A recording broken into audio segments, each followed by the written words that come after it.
नमस्कार, capital TV देख रहे हैं आप। मैं हूं आपके साथ पूजा। कैपिटल टीवी में बड़ी खबर पेगासस मामले से जुड़ी हुई सामने आ रही है। पेगासस मामले में सरकार का पहला बयान सामने आ गया है। सरकार की तरफ से यह साफ कर दिया गया है कि एनएसओ के साथ कोई भी ट्रांजैक्शन नहीं की गई है। ज्यादा जानकारी के साथ कैपिटल टीवी के editor in chief doctor Manish ji हमारे साथ मौजूद है। डिफेंस मिनिस्ट्री की तरफ से बड़ा बयान आया है सर। देखिए, ये आज ऑफिशियल सरकार ने, मोदी सरकार ने कर दिया है कि एनएसओ से सरकार का कुछ लेना देना नहीं है। दरअसल राज्यसभा के अंदर कुछ सवाल पूछे गए थे विपक्ष के द्वारा, जिसमें ये पूछा गया था कि क्या डिफेंस मिनिस्ट्री का किसी एनएसओ जिस कंपनी से पेगासस बनाया जाता है, जिसका वो जो कंपनी है जिसमें पेगासस वो सॉफ्टवेयर क्रिएट किया जाता है, तो एनएसओ के साथ क्या कोई ट्रांजैक्शन हुआ है, और अगर ट्रांजैक्शन हुआ है तो उसकी डिटेल्स आप मुहैया कराएं। तो डिफेंस मिनिस्ट्री की तरफ से साफ साफ ये कह दिया गया कि हमारा कोई लेना देना एनएसओ के साथ नहीं है। तो इस जो सरकार की तरफ से ये जो घोषणा की गई है, जो ऐलान किया गया है, ये जो डिक्लेरेशन है, ये अपने आप में बता रहा है कि जो पेगासस को लेकर के जो विपक्ष का जो पूरा बवाल था वो औंधे मुंह गिर गया है। जी बिल्कुल, ट्रांजैक्शन को लेकर भी कई आरोप सरकार पे लगाए गए, और रिटर्न में जो बयान सामने आया है वो साफ तौर से ट्रांजैक्शन को लेकर ही कहा गया। देखिए, साफ देखिए, इसको समझना इसलिए भी ज़रूरी है कि पेगासस जो एनएसओ बनाती है वो पेगासस सिर्फ और सिर्फ सरकारी एजेंसियों को दी जाती है। हिंदुस्तान में इसे खरीदने के लिए डिफेंस मिनिस्ट्री ही के पास वो पावर है।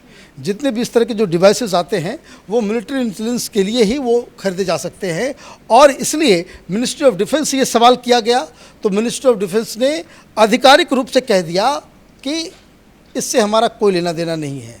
अब इसका रेमिफिकेशन समझिए क्या है।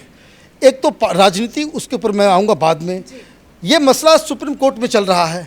सुप्रीम कोर्ट में इन लोगों ने पूरी सुनवाई की। कपिल सिब्बल, ये सारे विपक्ष की तरफ से जो 9 पिटिशंस गए हैं, बहुत सारे पत्रकार हैं, बहुत सारे इस तरह के लोग हैं, वो पिटिशनर्स जो सुप्रीम कोर्ट में सुनवाई के दौरान इन लोगों से साफ साफ ये पूछा गया, कोर्ट के अंदर जज साहब ने पूछा चीफ जस्टिस ऑफ इंडिया ने कि भाई आपके पास कहने के लिए तो बहुत कुछ है, लेकिन सबूत कहाँ है? आप जो PIL आप डाल रहे हो उसमें सिर्फ और सिर्फ पेपर कटिंग्स हैं, तो पेपर कटिंग्स का लेकर के हम क्या करेंगे? तो फिर कपिल सिब्बल ये आर्गुमेंट दे रहे थे कि सरकार को जो है इसमें नोटिस भेजा जाए। कोर्ट ने कहा हम नोटिस नहीं भेजेंगे, क्योंकि इसमें आपके पास कोई प्रामा फेसी कोई सबूत ही नहीं है। जिन लोगों के फ़ोन के ऊपर ये बात कही जा रही है कि भाई उसमें पेगासस का हमला हो चुका है, हर फ़ोन के अंदर मोदी सरकार ने पेगासस घुसा दिया है, तो उसकी कोई फॉरेंसिक लैब से कोई रिपोर्ट आई है कि जिससे ये साबित किया जा सके कि जो लोग ये आरोप कह रहे हैं कि हमारे प्राइवेसी का हनन हुआ है या फिर हमारे फ़ोन के अंदर पेगासस को डाला गया है, उसको बाकायदा कोई आदमी जो है उसको सर्टिफाई कर सके। तो ये सर्टिफिकेशन तो नहीं है। लेकिन कपिल सिब्बल का आर्गुमेंट ये था कि देखिए बहुत बड़ा खतरा है, हिंदुस्तान के जो लोग हैं उनकी प्राइवेसी का तो हनन है ही, और ये इस तरह का सॉफ्टवेयर है कि जिसमें आपको मालूम नहीं चलेगा और वो आपके फ़ोन में घुस जाएगा। आप उसे फ़ोन को ऑन नहीं करेंगे, लेकिन फिर भी इसके जरिए आपके कैमरा को, आपके फोन को। बिल्कुल, जो लगातार बयान आ रहे थे, राहुल गांधी ने भी कहा था कि मोदी जी आपके फोन में घुस गए हैं। बड़े बड़े बयान से आम पब्लिक भी डर गई थी। तो ये सारी चीज़ें, ये बवाल क्रिएट किया गया, लेकिन उनसे पूछा गया कि भाई ये कैसे साबित होगा कि भाई पेगासस है या नहीं है।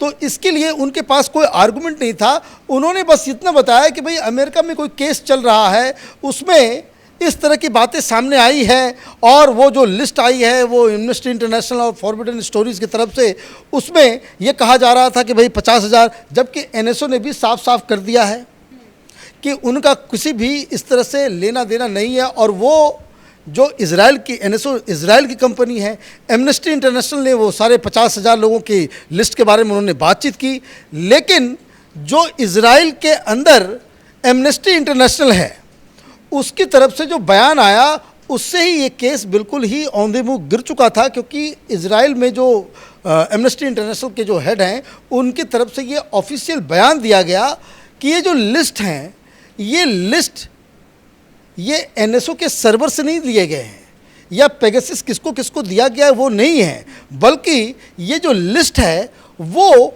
एमनेस्टी इंटरनेशनल और जो तमाम बहुत सारे मीडिया हाउसेस के साथ मिलकर के इन लोगों ने एक ग्रुप बनाया था, उनके हिसाब से कौन कौन लोग टारगेटेड हो सकते हैं। तो पोटेंशियल लोग जिनके ऊपर पेगासस का इस्तेमाल किया जा सकता है वो लिस्ट थी। तो लिस्ट की बात भी खारिज हो गई। हिंदुस्तान में किसी शख्स के फ़ोन के अंदर पेगासस है इसका कोई रिपोर्ट भी नहीं है, और इसलिए कोर्ट ने तो पहले कह दिया कि भाई हम नोटिस नहीं देंगे, लेकिन इन लोगों ने डेमोक्रेसी का, ह्यूमन राइट्स का, फंडामेंटल राइट्स का, प्राइवेसी का, ये तमाम तरह की चीज़ों का, इतना बड़े बड़े चीज़ों के बात इन लोगों ने की। तो कोर्ट ने कहा कि भाई हम सरकार को एक मौका देना चाहते हैं कि हम बिना सरकार की बात सुने हुए इसके ऊपर कोई फैसला नहीं देंगे। इसलिए सरकार को उन्होंने कहा है कि आप इन सवालों के ऊपर अपना पक्ष रखिए। अब कोर्ट में जाने से पहले ये पक्ष सरकार का आ गया, मतलब ये कोर्ट में सरकार जाकर के यही कहेगी कि भाई इस तो पार्लियामेंट में भी पूछा गया, हमने वहाँ बताया कि हमारा एनएसओ के साथ कोई रिश्ता नहीं है, तो यहाँ पर भी सरकार का रुख जो है वो क्लियर होगा। ऐसा नहीं है कि पार्लियामेंट में वो कहेगी भाई रिश्ता नहीं है और वहाँ कुछ और बात कहेगी। तो इसका मतलब ये है कि सरकार ने अपना स्टैंड न सिर्फ पार्लियामेंट में बल्कि आगे आने वाली जो सुनवाई जो सुप्रीम कोर्ट के अंदर होगी उसके लिए भी ये कह दिया कि भाई हम एनएसओ से कोई ट्रांजैक्शन नहीं अब तक हमने किया है। ये पेगासस कौन लिया नहीं लिया ये आप जाने, आपका काम जाने। और अगर किसी को लगता है कि भाई आपके फ़ोन में पेगासस आ गया है, जासूसी हो रही है, तो आप थाने में जाकर के एफआईआर करा सकते हैं। ये बात सुप्रीम कोर्ट के जज ने कहा कि भाई अगर आप लोगों के पास इतना ही ज़्यादा ये लग रहा है कि भाई आपके पूरे अधिकार को जो है उसको ख़त्म कर दिया गया है, तो आप ये बताएं कि अब तक आपने कोई एफआईआर क्यों नहीं किया। आप इस पर प्रेस कॉन्फ्रेंस तो कर रहे हैं, पार्लियामेंट को चलने नहीं दे रहे हैं, लेकिन आपके पास न कोई सबूत है न कोई जानकारी है, और आप पीआईएल के बहाने आप इसको लेकर के आए। मैं बार बार कह रहा हूँ कि जिस तरीके से राफेल का बवाल मचाया था इन लोगों ने, जिस तरीके से इन लोगों ने बवाल मचाया था लोया के जस्टिस लोया के डेथ के ऊपर, ये सारे के सारे फुस हो गए थे। ये केस उसी की ओर जा रहा है। बिल्कुल, बड़े बयान से सर काफ़ी कुछ समझ में आ रहा है आपने जो समझाया। एक आखिरी सवाल आपसे पूछना चाहूँगी, मॉनसून सेशन इन्होंने चलने नहीं दिया, विपक्ष ने रोज हंगामा काटा, पेगासस सबसे बड़ा मुद्दा बन गया था, अब विपक्ष के पास क्या बचा है? देखिए विपक्ष तो वो देखिए मुद्दा इनको क्रिएट करना था कि कोई ऐसा मुद्दा लगा लिया जाए कि जिसके ऊपर वो संसद नहीं चलने देना चाहते।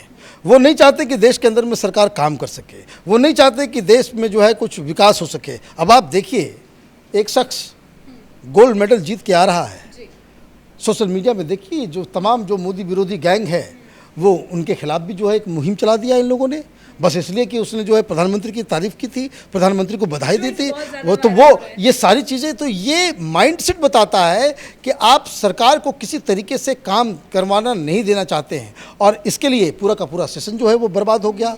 कई सारे कानून को लाना चाहिए था, वो उस पर आया नहीं क्योंकि ये पार्लियामेंट को चलने नहीं दिया। और उसके बाद ये पेगासस का जो मसला जो था, आज दूध का दूध पानी का पानी हो गया, सरकार ने भी कह दिया है। अब बस इंतज़ार है सुप्रीम कोर्ट में, सरकार जाकर के अपना पक्ष रखेगी, ये बताएगी कि भाई हमारा एनएसओ के साथ कोई लेना देना नहीं है। फिर सुप्रीम कोर्ट इस पे क्या करती है वो सबसे इंटरेस्टिंग चीज़ होगी। इस बयान को समझाने के लिए बहुत बहुत शुक्रिया सर। तो बड़ी खबर कैपिटल टीवी ब्रेकिंग में आपको बता दें, पेगासस मामले से जुड़ी हुई, जिसमें साफ कर दिया गया है कि कोई भी ट्रांजैक्शन एनएसओ के साथ नहीं किया गया। अब अगली सुनवाई में किस तरह का रुख सरकार अपनाती है, क्या फैसला आता है, वो वक्त बताएगा। कैमरा पर्सन अशोक के साथ मैं पूजा, कैपिटल टीवी।